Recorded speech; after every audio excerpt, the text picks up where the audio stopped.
Professor Rick Hasen, who's at the University of California, Irvine, and the author of Election Meltdown, Dirty Tricks, Distrust, and the Threat to American Democracy.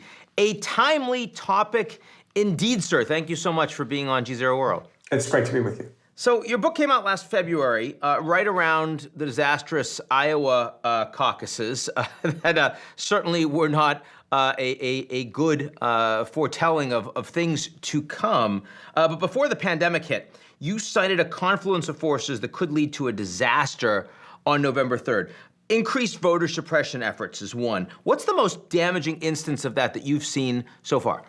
The obvious thing that's happened since my book came out is the coronavirus hit. And we're trying to run an election during a pandemic. And it's just been amazing to me, not a single thing, but a confluence of mostly Republican states that have passed laws that are making it harder to register and to vote during a pandemic, or that have failed to change laws and have been fighting tooth and nail in federal and state courts to prevent safe and fair voting during the pandemic. Now, early turnout so far at least, has been extraordinarily strong. Would you say that those efforts have largely failed, given how much interest there is, or they've succeeded and we're just not seeing it? So when I write about voter suppression, I'm not necessarily talking about it affecting the outcome of elections. I think that's a really tough question to answer because, in fact, there's a backlash. We just saw a recent story in Politico about African-American voters in Georgia who are coming out in droves because they know that state officials are doing things that are making it harder for them to register and vote. I'm more concerned in the book about efforts to suppress the vote undermining the legitimacy of the election. The kind of language you hear from Donald Trump makes Republicans believe that Democrats are trying to steal the election, and the responses to make it harder to vote convince Democrats that Republicans are trying to steal the election. So both sides end up, because of these efforts and making it harder to vote, end up seeing the other side as trying to cheat. Maybe to jump into that, I mean, kind of irrespective of the electoral outcome, is it your view that large numbers of Americans are going to feel that the election was stolen from their candidate? Well, I think a large part of this is going to depend on the margin of victory. What we know is that when there's a hard-fought election these days, the losers tend to believe that the election was not done fairly, and especially if it's on the Trump side where there's a loss. The president has been repeatedly stating just about every day that the election is rigged. The only way we're going to lose this election is if the election is rigged. Remember that. So I'm sure that no matter what happens, if Trump loses, there's going to be a core of his supporters who are going to believe that it's stolen. But if it's very close and it ends up in the courts, that kind of protracted situation, I think, will lead many Americans to believe that it was an unfair election. Now, you've also talked about foreign intervention. Clearly, in the run-up to the 2016 elections, that was a significant issue, one we were all aware of, one that the Obama administration did not respond to particularly effectively or very quickly. This time around, we haven't had as much news about that. A little bit on Russia and Iran in the last week. We have confirmed that some voter registration information has been obtained by Iran and separately by Russia. Though frankly, not egregious activities if we see at least what we found publicly. And very interestingly, in the last few days, President Putin himself seemingly helping the Biden cause by saying Hunter Biden's not really a big thing. We want to engage in arms control, if Biden comes in. Has this played out to a lesser degree than you might have expected a few months ago? Well, a couple of things. Number one, I think the goalposts have moved. We know from intelligence reports that were reported in the New York Times that the Russians have done what they did in 2016 in terms of breaking into state voter registration databases. Now, not necessarily doing anything to change any of the data on there, but that itself can undermine people's confidence in the election.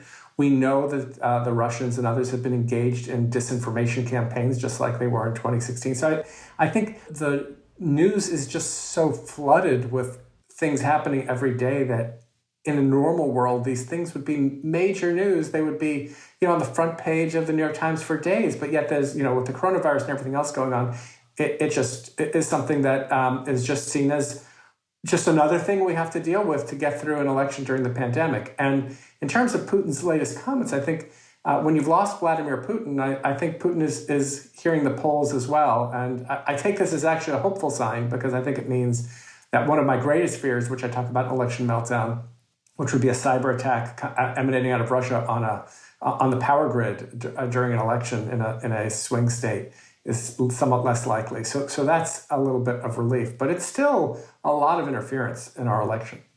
Yeah, certainly if Putin is a week in advance of the election trying to say that he would want to have good relations, constructive relations, if Biden were president, I mean, a massive cyber attack by the Russians against the U.S. power grid would tend to undermine that strategy, yes? Yes, but there are, of course, other countries that also have designs on messing with the United States election. So I'm not completely relaxed about how Election Day is going to go. I'll be happy when we're through Election Day. You talk also about administrative incompetence. We've never hosted an election before in the middle of this kind of health crisis. What do you do? I mean, what do you've seen some of this already in primary season. Where do you think people should be watching most carefully to see if that becomes a truly explosive set of problems? Well, the first thing we know is that no election is conducted perfectly, and that elections have all kinds of problems. We're going to have more problems because we're running an election during a pandemic. It's much more expensive. Congress only came up with about 1/10 of the money that it takes to run elections efficiently in a pandemic, meaning that things are going to be done in a sloppy way. I'm especially concerned about Pennsylvania and to some extent Michigan and Wisconsin, 3 key Midwestern states that were part of Trump's Electoral College coalition, and states where they're getting a flood of absentee ballots, where they don't have the experience counting that many absentee ballots, where the amount of litigation over these ballots is now on its second trip to the United States Supreme Court, just out of Pennsylvania. And so I think if it came down to Pennsylvania, for example, and we actually had to look under the hood and see how the election's actually being run, I don't think we'd be too happy with what we see. And so I'm really hoping there's something called the election administrator's prayer, which is, Lord, let this election not be close. I really don't want it to be close in a place like Pennsylvania. One way or the other, Trump or Biden winning a clear victory would be much better for the country in terms of the election's legitimacy than the kind of hand-to-hand combat that we would see if the election went into overtime. Is it a foregone conclusion in your mind that if the election is reasonably close, that it is aggressively contested on both sides? I think there's no question about that. I mean, think back to 20 years ago, Bush versus Gore. People felt that Gore was not aggressive enough, and here he was, fighting for recounts, and there were almost 24 lawsuits. I mean, now we're in a social media era. We're much more polarized.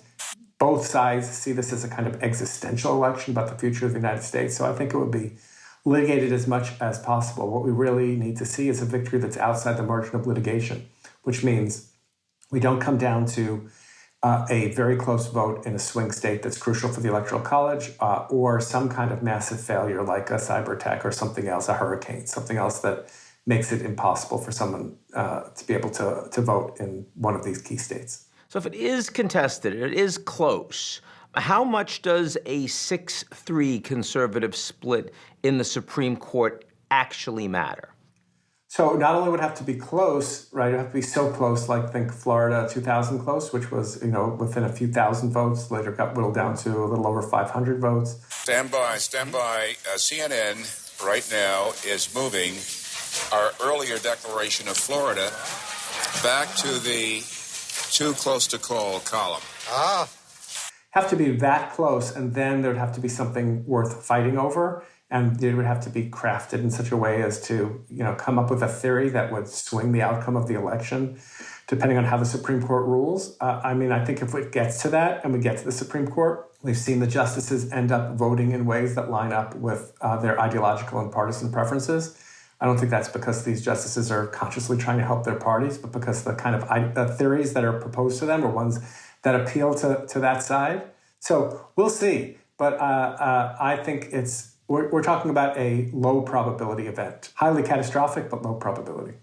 Look a little farther on. Once we get through this massive, messy thing, what's something that a future administration could do to help really reduce the dangers that an election seems delegitimized by so many American citizens? Well, there's a lot that could be done. I mean, I think long term, I would like to see the United States join with every other advanced democracy around the world and have a system of national nonpartisan election administration with an electoral body that is insulated from day-to-day politics like the Federal Reserve. That's not happening anytime soon. It might require a constitutional amendment. I'd also like to see the right to vote guaranteed in the U.S. Constitution, which might surprise you. It's not. We only have our rights framed in terms of the negative.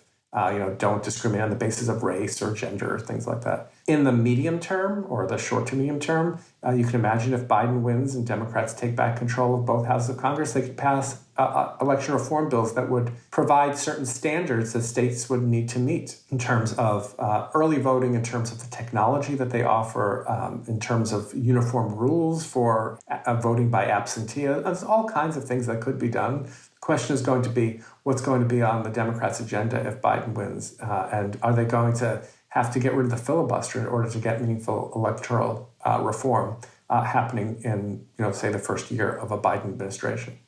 Rick, we know the country's very divided right now. The mass media and social media are very divided as well. Any guidelines for how you would like to see both media and social media covering this election, maybe differently than they have in the past, given just how contested and controversial it is proving to be?